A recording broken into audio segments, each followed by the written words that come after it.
చేద్దాం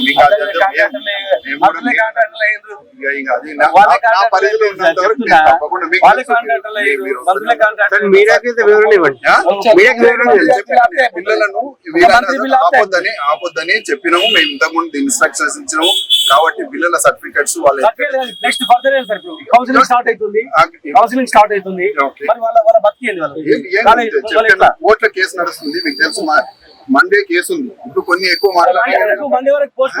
కాదు నేను చెప్తున్నాను కదా మాట్లాడతాను ఏదైతే కోర్టు పరిధి ఉందో మేము ఎక్కువ మాట్లాడకూడదు మండే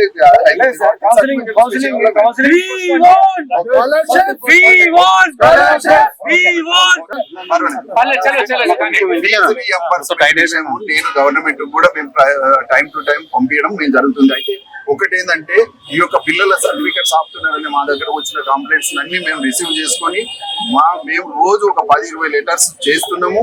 వీలైనంత వరకు నేను చెప్తున్నాను సర్టిఫికేట్ ఇప్పించడం అంటే వాళ్ళ బకాయిలు చెల్లించాలి కదా.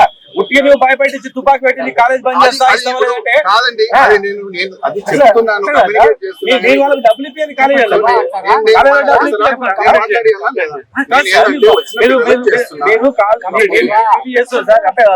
నేను కాలేజీలో కూడా డబ్బులు ఇప్పియండి.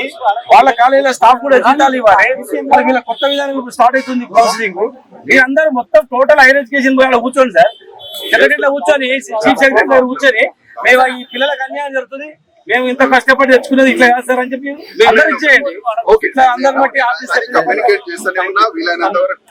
వీలైనంత వరకు సర్టిఫికెట్స్ అయితే